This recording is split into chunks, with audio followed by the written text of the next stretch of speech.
Welcome back, Raider Nation and my champions. And today we're going to start a new segment called the Raider Rumor Mill. So every Sunday until the season starts, we're going to cover the news and rumors of the Silver and Black.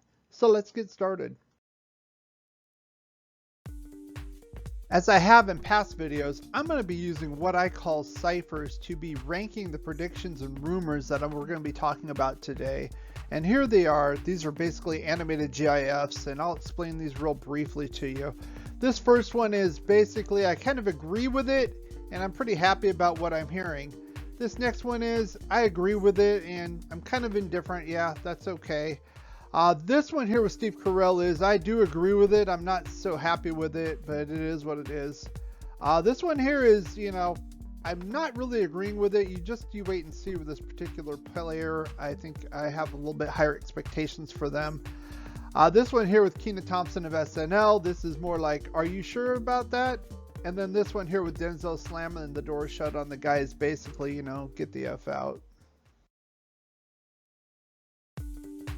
Now, the first rumor I want to go over, I've been hearing it for a few weeks now, most recently from Mitchell Renz and Chat Sports, is the Raiders going to extend Derek Carr this offseason. Now, Vic Tafur of The Atlantic disagrees. He thinks that they're going to do it next offseason, and I would agree with that. It only makes sense, and here's why. Here's his contract from SpotTrack.com.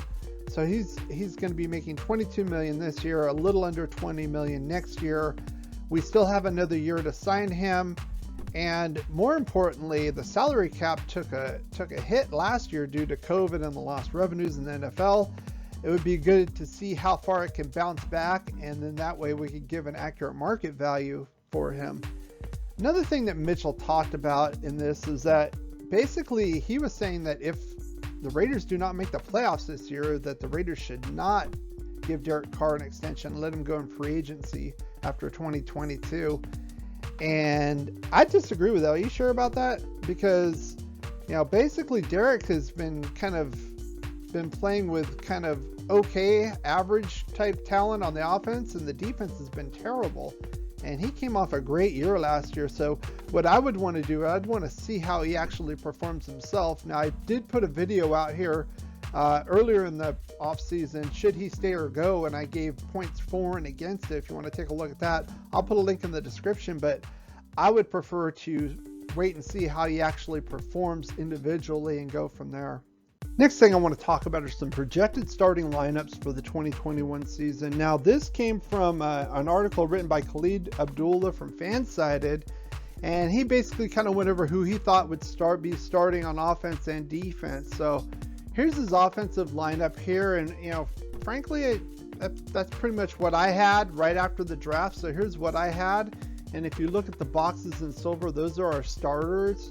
And everything is the same except for the center position, where I think Nick Martin's going to start, and him and a lot of other people think Andre James will. And frankly, I'm hearing that they're real high on Andre James, so it wouldn't shock me if he did start week 1.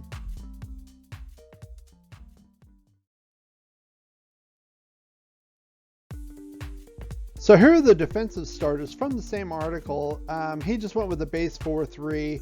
And I pretty much had that. I have kind of a little sad nodding face here, and that's due to the fact that he has Casey Hayward starting, and this was right after the draft, and I thought Arnett would have the job week 1, but it's looking like he's not.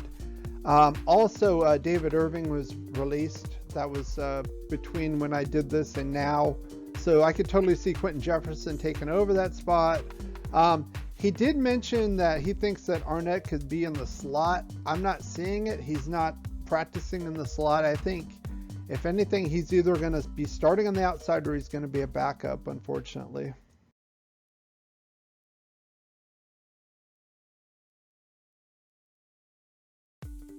And the last thing I want to talk about is an article written by Christopher Knox of Bleacher Report that's been going around the internet now. And that article was regarding the most overpaid players by team in the National Football League. And for the Raiders, he had Corey Littleton. And here's a blurb on why. Basically, poor tackling, poor pass coverage. And, I can't argue it. I can't disagree. It is what it is. I mean, This was the guy that was touted as being able to cover George Kittle when he was with the Rams, when he played against the division rival Niners. And I'm sure that was taken into account to have him come over here and cover Travis Kelce. It hasn't happened, and he frankly hasn't earned his money up to now.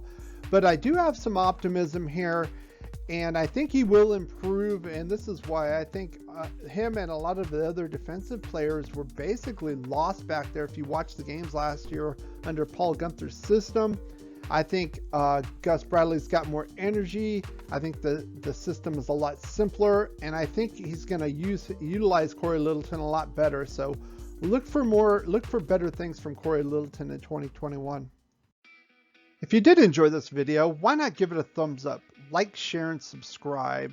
If you have any comments, put them in the section below. I read every single comment, and I respond to just about every single comment as well. If you want to catch up to our 31 and 31 series this month, I'll put the links right on the screen that you can click right now. Thanks for watching and supporting this channel, and as always, go Raiders.